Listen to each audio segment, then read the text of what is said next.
Hello students of class 10। आप लोग को बहुत इच्छा था 9th में कि हम वेरीफाई करें कि √2 is irrational number. √2 is irrational number. बहुत जिज्ञासा था आपको नहीं, लेकिन हम रोक दे रहे थे कि नहीं भैया रुक जाओ, अभी 10th में ये टॉपिक है। तो आ गया समय √2 इज इरेशनल नंबर कैसे हम लोग वेरीफाई करेंगे। देखिए क्वेश्चन है, prove that √2 is irrational number. तो देखिए हमको इरेशनल नंबर वेरीफाई करना है, तो उसका जस्ट अपोजिट हम लोग √2 को रैशनल नंबर लेट कर लेते हैं। इसको कंट्राडिक्शन से हम लोग वेरीफाई करेंगे। Let √2 is rational number. ठीक है, पहला काम ये कर लिया। अगर ये रैशनल नंबर है तो जरूर ये p/q के फॉर्म में होएगा, यानी √2 को p/q लिख सकते हैं, क्या कि इस फॉर्म में रैशनल नंबर है, लेट किए हैं, सपोज किए हैं।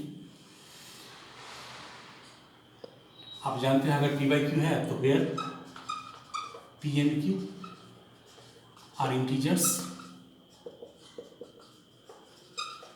And q not is equal to 0। ये तो जानते ही हैं कि रैशनल नंबर का p और q जो है इंटीजर होता है, q not is equal to 0 होता है। सबसे बड़ी बात जो अभी हम यहाँ लिखने जा रहे हैं वही मैंने रखता है, and p and q have no common factor other than 1। ये क्या बात हम लिखे कि p and q have no common factor other than 1। इस बात को थोड़ा सा देखिए। कोई भी फ्रैक्शन जो होता है, जैसे मान लीजिए 3/6, तो ऐसा तो हम लोग नहीं लिखते हैं। क्या करते हैं, काट देते हैं इसको, 1/2 ऐसे लिखते हैं। ये सिंपलीस्ट फॉर्म में कोई भी फ्रैक्शन लिखा जाता है, ये आप जानते हैं पहले से।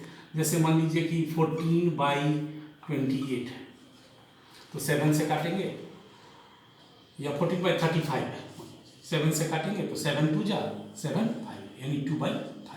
अब इस सिंपलेस्ट फॉर्म को आप गौर कीजिए, क्या 2 और 5 का कोई कॉमन फैक्टर है 1 को छोड़ करके? तो लगेगा कि नहीं है भाई। तो ये होता है फ्रैक्शन, सिंपलेस्ट फॉर्म में होता है। यही चीज़ हम लिखे हैं कि p and q have no common factor other than 1। यही पॉइंट हमारा कंट्राडिक्शन उत्पन्न करेगा और हमारा सपोजिशन रॉन्ग हो जाएगा और हमारा √2 रैशनल नहीं हो करके इरेशनल हो जाएगा। इसको कैसे वेरीफाई करेंगे तो ठीक से देखिए। चलिए आगे बढ़ते हैं। यहाँ √2 इज इक्वल टू p/q हो गया, क्रॉस मल्टीप्लाई कीजिए, p is equal to √2q, ये हो गया। क्रॉस मल्टीप्लाई करके स्क्वायरिंग बोथ साइड कर दीजिए, तो क्या हो जाएगा, p² is equal to 2q²। यहाँ से हो गया p is equal to √2q, और यहाँ पे स्क्वायरिंग बोथ साइड कर दिए तो हो गया p² is equal to 2q²। अब देखिए p² is equal to 2 into q², that means 2 is a factor of p²।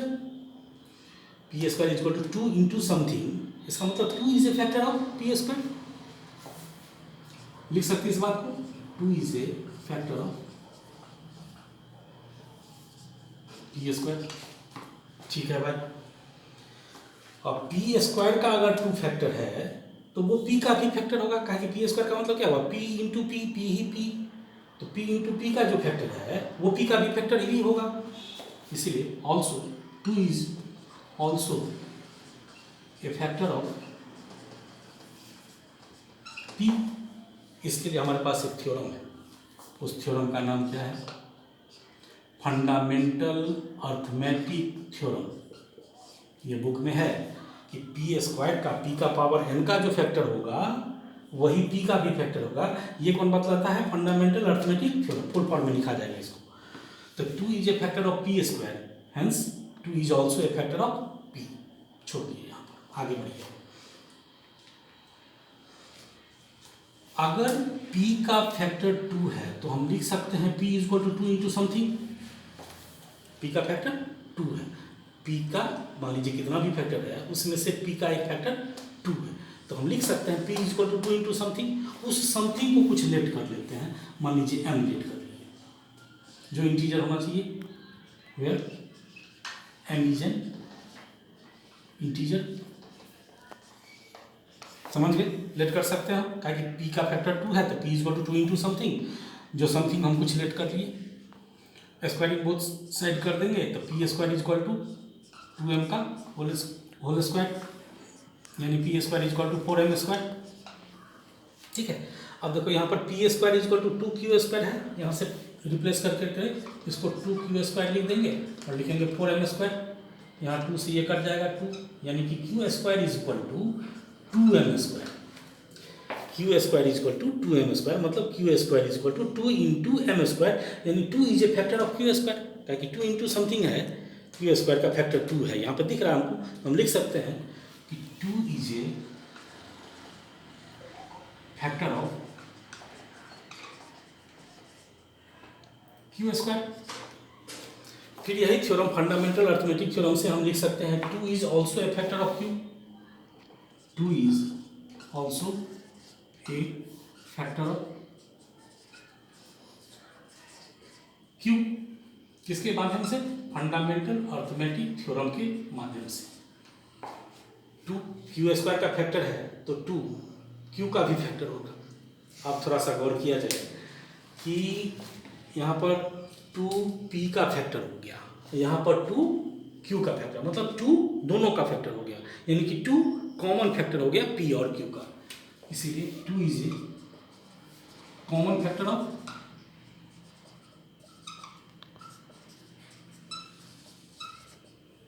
p and q both. देखिए आपको नजर आएगा ये बात, यहाँ पर p का फैक्टर है ना, 2 is a factor of p, और यहाँ पर 2 जो है q का फैक्टर है, यानी 2 दोनों का फैक्टर है, यानी कॉमन फैक्टर है, 2 is common factor of p and q both. अब देखिए 2 रंग का बात हो गया भाई, यहाँ आप बोल रहे थे कि p and q have no common factor other than 1, बोल रहे थे ना, और यहाँ पर फिर आप बोल दिए कि 2 is A common factor of p and q, अब वहाँ पर कोई नहीं है, यहाँ पर मैं 2 आपका कॉमन फैक्टर हो गया। 2 रंग का बात हुआ कि नहीं हुआ? जरूर हो गया। सपोज में आया था नो कॉमन फैक्टर, यहाँ पर कॉमन फैक्टर इसका आ गया, और उसमें भी हम लोग प्रूफ करके दिखाए कि कॉमन फैक्टर है, और यहाँ के हिसाब से कॉमन फैक्टर नहीं होना चाहिए, तो here contradiction arises, so our supposition is wrong. 2 रंग का बात है ना भाई, 2 रंग का बात कैसे होगा? तो कंट्राडिक्शन अराइज जब ही हुआ तो सपोजिशन रॉन्ग हो गया। हियर लिखेंगे इसके बाद क्या, here contradiction arises, so our supposition is wrong, hence √2 is irrational. आगे समझ में क्या लिखेंगे? Here contradiction arises,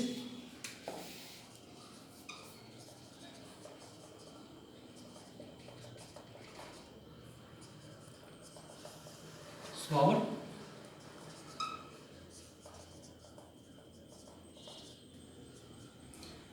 is wrong, hence √2 is irrational number।